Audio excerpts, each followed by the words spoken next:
Hello friends, आज हम Python में ऑपरेटर्स के बारे में बात करेंगे और देखेंगे कि पाइथन में जो ऑपरेटर हैं उनको कितनी कैटेगरी में डिवाइड किया गया है। तो पाइथन में जैसे कि आप देख रहे हो, पाइथन में जो बेसिक आपके ऑपरेटर हैं वो 6 कैटेगरी में डिवाइड किए गए। कौन कौन सी? पहली कैटेगरी आपकी आती है अर्थमेटिक ऑपरेटर्स। इसमें आपके ऐड, सब्ट्रैक्ट, मल्टीप्लाई, डिवीजन ये सारे ऑपरेटर आएंगे। दूसरा है आपका कंपैरिजन या रिलेशनल ऑपरेटर, जिसमें हम ग्रेटर देन, लेस देन इस तरीके का ऑपरेटर पढ़ेंगे। फिर हम लॉजिकल ऑपरेटर की बात करेंगे, फिर उसके बाद हम बिट वाइज ऑपरेटर, और उसके बाद असाइनमेंट ऑपरेटर, और उसके बाद स्पेशल ऑपरेटर। तो चलिए एक एक करके सारी चीजों को समझते हैं। अब बात करते हैं आपके जो अर्थमेटिक ऑपरेटर हैं उनके लिए कौन कौन से सिंबल यूज किए जाते हैं। तो जो आपके अर्थमेटिक ऑपरेटर हैं उसके लिए जो सिंबल है वो आप यहाँ पे स्क्रीन पे देख रहे होंगे, और ये जो आपके सिंबल हैं उनको हमें दो ऑपरेंड के बीच में यूज करना होता है। जैसे मान लिया हमने यहाँ पे क्या किया, इस लाइन में अगर आप देखोगे तो हमने क्या किया है, x, y इक्वल 10, 20। ये मैंने आपको पहले भी बताया है कि जब एक ही लाइन में आप मल्टीपल वेरिएबल सेव करना चाहते हैं तो हम इस तरीके का सिंटैक्स लिखते हैं। यहाँ पे 10 किस में सेव होगा, x में, और 20 किस में सेव होगा, y में। अब अगर मान लिया मुझे प्रिंट करना है x प्लस वाई, तो मैं क्या कर सकता हूं, मुझे प्रिंट के इनसाइड लिखना होगा x प्लस वाई, और इसके लिए जो सिंटैक्स होता है प्रिंट, फिर उसके बाद पैरेंथेसिस, और पैरेंथेसिस के बाद x प्लस वाई। जैसे ही आप ये चीज लिखते हैं और इसको रन करेंगे, यहाँ पे रन बटन पे क्लिक करके, तो यहाँ पे आपको ये आउटपुट आपको दिख जाएगा। अब एक चीज बात करते हैं, यहाँ पे अगर मान लिया 20 की जगह मैं 30 लिख दूं और इसको रन करेंगे तो आपका ये जो है रिजल्ट क्या हो जा रहा है, 40 हो जा रहा है। और यहाँ पे आप देख रहे हो ये जो प्लस साइन है वो किसके लिए यूज हो रहा है, एडिशन के लिए यूज रहा है। अब अगर मान लिया मुझे यहाँ पे माइनस करना है, तो माइनस करने के लिए मैं यहाँ पे सिंपल माइनस कर दिया, तो अब क्या होगा, आपका रिजल्ट -20 आ रहा है। क्यों? क्योंकि आप अगर 10 में से -30 करेंगे तो आपका क्या बचेगा, -20 बचेगा। तो माइनस करने के लिए आप मतलब चीजों को सब्ट्रैक्ट करने के लिए आपका माइनस साइन है। और अगर मुझे कोई चीज मल्टीप्लाई करनी है तो मल्टीप्लाई करने के लिए हम क्या यूज करेंगे, प्रिंट। और प्रिंट के इनसाइड हम प्रिंट का जो p है वो स्मॉल लिखेंगे, आप इस चीज को ध्यान रखिएगा। और जैसे ही आप प्रिंट सही से लिखेंगे तो ये क्या होगा, आपका ग्रीन कलर से इंडिकेट हो जाएगा। तो PRINT जैसे आप लिखें, देखिए ग्रीन कलर से इंडिकेट होगा, इसका मतलब आपने सही लिखा हुआ है, ये जुपिटर आपको इंडिकेट कर देता है। उसके बाद आपको पैरेंथेसिस लिखने, पैरेंथेसिस के अंदर आपको x स्टार वाई लिखेंगे, और इसको बाद जब रन करेंगे तो x और y का जो मल्टीप्लीकेशन का रिजल्ट है वो जिससे क्या हो जाएगा, 300, वो आपको यहाँ पे प्रिंट होके मिल जा रहा है। अगर आप डिवीजन की बात करेंगे तो डिवीजन के लिए भी हमें क्या करना होगा, जैसे मान लिया हमने लिख दिया प्रिंट के अंदर पैराथीसिस के अंदर हम अगर लिखते हैं y को डिवाइड करना है x से, तो आपके लिए जो सिंबल हो जाएंगे वो सिंबल आपके क्या होंगे, y फिर /x लिखेंगे। उसके बाद अगर इसको रन करेंगे तो आपको इसका प्रिंट भी मिल जाएगा। प्रिंट कितना आ रहा है, 3 आ रहा है। चलिए अब ये चीज आपने समझ ली है कि ऐड, सब्ट्रैक्ट, मल्टीप्लाई, डिवीजन कैसे करते हैं। ये बहुत सिंपल ऑपरेशन है, इसमें हमें बहुत ज्यादा दिमाग लगाने की जरूरत नहीं। लेकिन जो अगला ऑपरेटर है आपका मॉड्यूलर डिवीजन, ये बहुत पावरफुल ऑपरेटर है और इसकी बहुत इंपॉर्टेंस है पाइथन में। दो ऑपरेटर जो आप यहाँ पे देख रहे हैं, मॉड्यूलर डिवीजन और फ्लोर डिवीजन, ये बहुत इंपॉर्टेंट है, इनको हम डिटेल में समझेंगे। और समझने से पहले मैं आपको एक चीज बता दूं कि अगर पाइथन के आगे किसी के आगे हैश लगा देते हैं तो वो चीज एग्जीक्यूट नहीं होती। जैसे कि अभी मैं यहाँ पे आप इसको रन कर रहे थे तो क्या होता रहा था आपको, ये सब print x star Y, print y/x, ये आपको प्रिंट होके मिल जा रहा था। लेकिन अगर मैं ये प्रिंट के आगे हैश लगा दूं तो देखना यहाँ पे आपका क्या होगा, ये x/y का जो रिजल्ट है वो आपका नहीं आएगा। क्यों? क्योंकि जिसके आगे भी हैश लगा होता है पाइथन उसको एग्जीक्यूट नहीं करता है। चलिए इसको अभी हटा देते हैं। अब समझते हैं कि हमें मॉड्यूलर डिवीजन कैसे यूज करना है। मॉड्यूलर डिवीजन का मैं आपको कॉन्सेप्ट बता दे रहा हूँ। जैसे मान लिया मॉड्यूलर डिवीजन के लिए जो सिंबल है वो क्या है, परसेंटेज है। तो सिंपली मैं आपको यहाँ पे लिख दे रहा हूँ प्रिंट के इनसाइड, और प्रिंट के इनसाइड मैंने पैरेंथेसिस के अंदर हमने लिख दिया y, और y को डिवाइड करने के लिए हमने मॉड्यूलर डिवीजन के लिए परसेंटेज का सिंबल यूज कर लिया, और उसके बाद हमने लिख दिया मान लो 3। तो इससे क्या होगा, y की जो वैल्यू है वो 3 से डिवाइड हो जाएगी। ठीक है, तो जैसे ही आप इसको रन करते हैं देखिए आपको रिजल्ट क्या मिल रहा है। और इससे पहले मैं सारे जो रिजल्ट हैं इनको हाइड कर दे रहा हूं जिससे आपको समझने में कोई दिक्कत ना हो। और अभी हम केवल बात करेंगे मॉड्यूलर डिवीजन की, क्योंकि ये हमारे लिए बहुत ही जरूरी है। ठीक है, तो अभी यहाँ पे एरर आ रही है, वो इसलिए क्योंकि प्रिंट की जो स्पेलिंग है वो गलत है। ठीक है, जैसे आप यहाँ पे रन कर रहे हैं, आपका ये 0 दिखा रहा है। ये 0 इसलिए दिखा रहा है कि जब भी y को 3 से आप डिवाइड करोगे तो जो रिमाइंडर पार्ट बचता है, जो रिमाइंडर बचेगा वो आपको देता है। तो वो जब क्या कहते हैं 30 से जो 3 डिवाइड करेंगे, 30 से 3, तो आपका पूरा पूरा डिवाइड हो जाएगा, इसलिए कोई रिमाइंडर बचेगा नहीं, इसलिए आपको 0 दे रहा है। अगर मैं इसको डिवाइड करूं 4 से, तो 4 से डिवाइड करने के बाद आप देखिएगा रिमाइंडर कितना बच रहा है, 2। तो जब भी हमें रिमाइंडर पता करना होता है तो हम फ्लोर ये क्या कहते हैं मॉडुलर डिवीजन का यूज करते हैं। ठीक है, अब जैसे मान लो कि एक बिल्डिंग है और एक बिल्डिंग में मान लिया कितने 30 कमरे हैं और उन 30 कमरे तक मुझे पहुंचना है, तो मुझे क्या होगा कि मुझे ये पता करना जरूरी है कि उस बिल्डिंग की एक फ्लोर पे कितने कमरे हैं। तो मान लो एक फ्लोर पे अगर 4 कमरे हैं तो हमें क्या करना होगा, हमें यहाँ पे आप देख रहे हैं जैसे कि हमें अगर 30 तक जाना है और हमें 4-4 के स्टेप से जाना होगा, तो हमें ये यहाँ से मॉडुलर डिवीजन बताता है कि अगर आप 4-4 के स्टेप से जाएंगे तो पहले स्टेप में 4 कवर होगा, दूसरे में 8, फिर तीसरे में 12, 16 के बाद 20 के बाद 24 के बाद 28। लेकिन लास्ट में जो चीज बच जाएगी जिसको कवर नहीं किया जा चुका, उसके बारे में इंफॉर्मेशन हमें यहाँ से पता चलती है।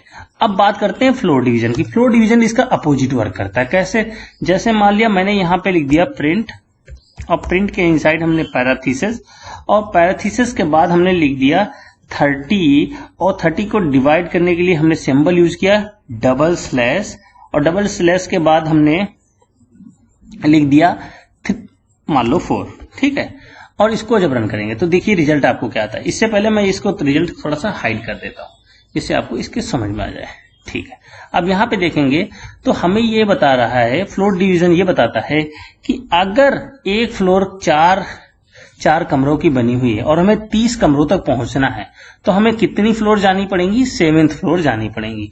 तो कंप्लीटली जैसे किसी मेमोरी में जब हम काम करेंगे, जब चीजों को बहुत डिटेल में समझेंगे, तो हमें मॉड्यूलर डिवीजन और फ्लोर डिवीजन हमारे एक तरीके से स्टेप गाइड करते हैं कि अगर हमें जाना है और हम 4-4 के स्टेप से जा रहे हैं, तो हमें कितना पता है कि 7 स्टेप लेने पड़ेंगे। अगर 4-4 के स्टेप से जाएंगे और 7 स्टेप लेंगे तो हम कहां तक पहुंच जाएंगे? 28 तक। लेकिन 30 तक अगर पहुंचना है तो 2 स्टेप हमें मैनुअल लेने होंगे। ये हमें कौन बताता है? Modular division. ठीक है, तो चलिए इनको जब एग्जांपल्स आएंगे तो बहुत डिटेल में समझेंगे। अभी आप ये ध्यान रखिएगा कि फ्लोर डिवीजन आपको रिमाइंडर बताता है, फ्लोर डिवीजन आपका क्वोशेंट पार्ट बताता है, और मॉडुलर डिवीजन आपको रिमाइंडर बताता है। अब एक चीज और ध्यान दीजिएगा, अगर यहाँ पे ये -30 होता और इसको हम रन करें तो रिजल्ट देखेंगे क्या आ जाएगा? -8 आता है। इसका मतलब ये ध्यान देना कि जैसे जब आप 30 को 4 से डिवाइड करेंगे, तो 30 को 4 से जब डिवाइड करते हैं तो आपका रिजल्ट जो आएगा वो कितना आएगा? इसको थोड़ा सा सिंपल कर लेते हैं। मान लो मैं इसको 15 को मैं 15 को डिवाइड कर लूं 2 से, तो 15 को अगर 2 से डिवाइड करते हैं और इसको मैं पॉजिटिव लेके आपको बता दूं, तो जैसे कि आपको पता है 15 को अगर 2 से डिवाइड करोगे तो कितना आएगा? 7.5 आएगा। 7.5 में जो लोवेस्ट वैल्यू बोली जाए कितनी होगी? लोवेस्ट और इंटीजर वैल्यू बोली जाए तो कितनी होगी? 7 होगी। तो जो फ्लोर डिवीजन होता है वो आपको हमेशा लोवेस्ट इंटीजर वैल्यू देता है। ठीक है, अब अगर मैं इसको -5 कर दूं, -15 कर दूं और उसके बाद रन करता हूं, तो यहां पे रिजल्ट -8 इसलिए आ रहा है क्योंकि इस केस में जो रिजल्ट आएगा वो -7.5 आएगा। और अगर मैं बात करूं कि -7.5 के नियरेस्ट लोवेस्ट इंटीजर कौन सा है, तो नियरेस्ट इंटीजर में 2 आ जाएंगे, एक -7 -8, लेकिन नियरेस्ट लोवेस्ट इंटीजर जो होगा वो कौन हो जाएगा? 8 हो जाएगा। तो हमेशा आपका जो फ्लोर डिवीजन है वो आपको नियरेस्ट लोवेस्ट इंटीजर की वैल्यू देता है। चलिए थोड़ा सा आगे बढ़ते हैं। अब बात करते हैं लॉजिकल आपके जो कंपैरिजन के ऑपरेटर हैं, खासकर रिलेशनल ऑपरेटर, क्योंकि देखिए बहुत सारी कंडीशन होती है और कंडीशन के अकॉर्डिंग हमें टास्क परफॉर्म करना होता है। तो जब हमें ये ध्यान देना होगा कि मान लिया a ग्रेटर देन b है तो हमें क्या करना है, a लेस देन c है तो क्या करना है, इस तरीके की जितनी भी सिचुएशन है वो आपके रिलेशनल ऑपरेटर के थ्रू कवर की जाती है। चलो एग्जाम्पल से समझते हैं। जैसे कि यहाँ पे आप देख रहे होगे a, b इक्वल टू 10, 20 लिखा हुआ है। इसका मतलब क्या होगा? 10 की वैल्यू a में से हो जा रही है और 20 की वैल्यू b में से हो जा रही है। अब हम प्रिंट कर रहे हैं, प्रिंट के अंदर हमने क्या लिख दिया, ए लेस देन बी का साइन लिख दिया। अब इसको जरा रन करके देखते हैं। रन करने पे यहाँ पे आपका रिजल्ट आ रहा है ट्रू। क्यों? क्योंकि ए की वैल्यू क्या है 10 है और बी की वैल्यू 20 है। अगर एक तरीके से देखा जाए तो ये इस रिजल्ट से क्या होगा, आपका एक रिजल्ट जो है वो ट्रू जनरेट होगा। अगर मैं इसको ग्रेटर देन के साइन से चेंज कर दूं, मान लीजिए ये लगा देता हूं, तो रिजल्ट क्या आएगा, फॉल्स आ जाएगा। तो हमेशा जो आपके कंपेयर करने के लिए जो ऑपरेटर यूज होते हैं, खासकर greater than, less than, equal, is, not equal, इस सिंबल को मैं आपको बता दे रहा हूँ, ये क्या है, नॉट इक्वल का है, ये ग्रेटर देन इक्वल का है, ये लेस देन इक्वल के लिए यूज होता है। तो हमेशा इसका जो रिजल्ट आता है वो बुलियन डेटा टाइप में आता है। जैसे कि मैंने आपको डेटा टाइप्स के बारे में एक बार बताया था कि स्ट्रिंग डेटा टाइप्स आपके होते हैं, इंटीजर डेटा टाइप्स हैं, फ्लोट है और Boolean data type. Boolean data type में आपके क्या होते हैं, ट्रू एंड फॉल्स। ठीक है, अब अगर यहीं पे मैं इसको कर दूं, इक्वल के लिए हमेशा डबल इक्वल लगेगा। अब इसको अगर करोगे तो बी क्या आएगा, आपका फॉल्स आ जाएगा। क्यों? क्योंकि ए की वैल्यू बी के बराबर नहीं है। अगर मैं यहाँ पे इसको 10 कर दूं तो क्या आएगा, आपका ट्रू आ जाएगा। क्यों? ए और बी की वैल्यू आपकी क्या है, बराबर है। तो आपके लिए जो कंपेयर करने के लिए आपके ये ऑपरेटर है, आप डिफरेंट डिफरेंट वैल्यूज के साथ इसको ट्राई करिए और चीजों को समझिएगा। ठीक है, चलते हैं नेक्स्ट ऑपरेटर पे। नेक्स्ट ऑपरेटर आपके क्या है, लॉजिकल ऑपरेटर। जो लॉजिकल ऑपरेटर आपके होते हैं उनको हम कैटेगरी में डिवाइड करते हैं, एंड और नॉट। ठीक है, अब एंड ऑपरेटर क्या है, एंड ऑपरेटर जब दोनों कंडीशन ट्रू होती हैं तब आपको रिजल्ट ट्रू देता है। और क्या करता है, दोनों में से एक भी अगर कंडीशन ट्रू है तो आपको और ट्रू देगा, और नॉट हमेशा अपोजिट देता है। चलिए एग्जांपल से समझते हैं। जैसे ए और बी में हमने यहाँ पे क्या सेव किया है, ए में हमने ट्रू सेव किया और बी में फॉल्स सेव किया। यहाँ पे यहाँ ध्यान दीजिएगा, अगर ट्रू को अगर टी कैपिटल कर देंगे तभी इसको ट्रू मानेगा। अगर मैंने ऐसे लिख दिया तो ये गलत होगा। ठीक है, इस चीज को ध्यान रखिएगा कि यहाँ पे आपको ट्रू जो है वो कैपिटल लेटर के साथ लिखना है। ठीक है, क्योंकि और ये पाइथन में प्री डिफाइंड कीवर्ड्स हैं। क्योंकि आप जैसे आप चीजें लिखते हैं ग्रीन कलर से इंडिकेट हो जा रहे हैं, इसका मतलब पाइथन इसको पहले से समझता है, जानता है कि ट्रू का मतलब क्या है। अब मान लिया मुझे एंड ऑपरेटर यूज करना है, तो एंड ऑपरेटर के लिए मैंने क्या लिखा, प्रिंट के इनसाइड हमने लिखा एक और ए के बाद एंड कॉमा बी। तो इस केस में जो हमारा रिजल्ट मिलेगा वो क्या मिलेगा, फॉल्स मिलेगा। क्यों? क्योंकि एंड ऑपरेटर हमेशा रिजल्ट आपको ट्रू तब देता है जब दोनों कंडीशन ट्रू होती हैं। ठीक है, मैं एग्जांपल पे दिखा दे रहा हूं। जैसे मान लीजिए यहाँ पे अगर मैं इस वाले फॉल्स को मैं चेंज कर दूं, चेंज करके मैं कर दूं ट्रू। ठीक है, और जैसे मैं इसको ट्रू कर देता हूं, इसको मैं रन करूंगा तो देखिएगा इसका रिजल्ट ट्रू आ जा रहा है। तो एंड ऑपरेटर क्या होगा, जितनी भी कंडीशंस गिवन है अगर सारी की सारी कंडीशन ट्रू है तब आपका रिजल्ट ट्रू आएगा। अब बात कर लेते हैं यहाँ पे और क्या करता है, और कहता है कि अगर जितनी कंडीशन गिवन है उनमें से एक भी ट्रू है तो भी रिजल्ट ट्रू आएगा। अभी यहाँ पे क्या है, दोनों कंडीशन ट्रू है तो ट्रू आएगा ही आएगा। क्योंकि जो और बोलता है उनमें से कहता है कि एक भी कंडीशन ट्रू है तो रिजल्ट आपका क्या आएगा, ट्रू आएगा।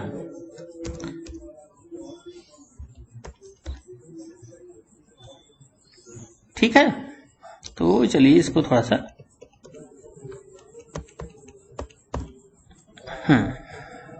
अब यहाँ पे मैं इसको चेंज कर देता हूं और आपको और लिख देता हूं।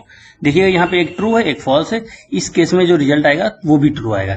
ठीक है, तो चलिए अब नॉट का क्या, कैसे नॉट के केस में अगर कोई भी चीज लिखेंगे तो उसका अपोजिट आ जाता है। इनको हम एग्जांपल्स करेंगे तो और डिटेल में समझेंगे। अच्छा, यहाँ पे देखते हैं बिट वाइज ऑपरेटर क्या करता है। बिट वाइज ऑपरेटर आपका 10 को बाइनरी में कन्वर्ट करेगा, 4 को बाइनरी में कन्वर्ट करेगा और उसके बाद ए और बी के बीच में एंड ऑपरेशन परफॉर्म करता है। इस चीज को आप थोड़ा सा प्रैक्टिस करिएगा।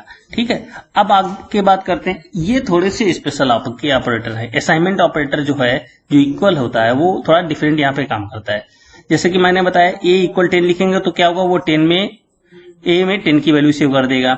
अब ए प्लस इक्वल 10 करते हैं तो वो क्या करेगा, हर बार उसमें 10 की वैल्यू एड ऑन करते हुए उसको ऐड करता जाएगा। जैसे इसको चल के करके देखते हैं।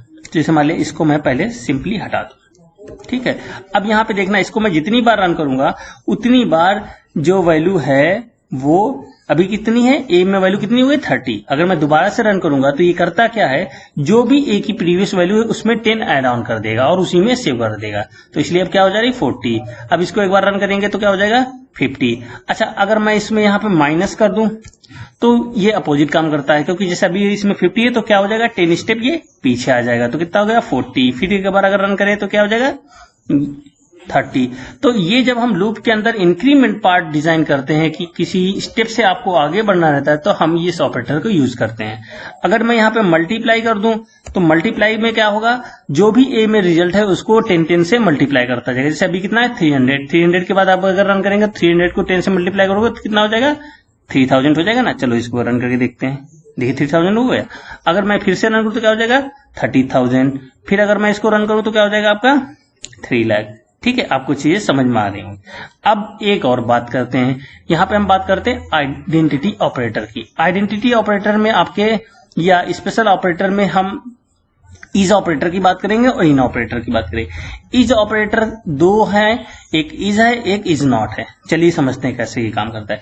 अगर ए में मैंने 5 सेव किया, बी में 5 सेव किया और मैं लिख दूं प्रिंट के अंदर ए इज बी, तो जब ए इज बी लिखेंगे तो इसको रन करेंगे तो हमें ये रिजल्ट जैसे दे रहा है ट्रू। क्यों दे रहा है, क्योंकि ए और बी में जो वैल्यू है वो सेम है। सेम का मतलब ये नहीं होता कि जैसे मैं इसको अगर एक चीज और बताऊं, ये मैंने लिख दिया, मैं इसको थोड़ा सा आपको ध्यान से समझना पड़ेगा क्योंकि ये मैंने आपको जब आईडी का कॉन्सेप्ट बताया था तब मैंने आपको बताया था कि अगर ए में 5 सेव कर रहे हैं बी में 5 सेव करते हैं तो दोनों एक ही लोकेशन पे जाता है। जब दोनों एक ही लोकेशन पे जाते हैं तो ही इज ऑपरेटर आपको ट्रू बताएगा।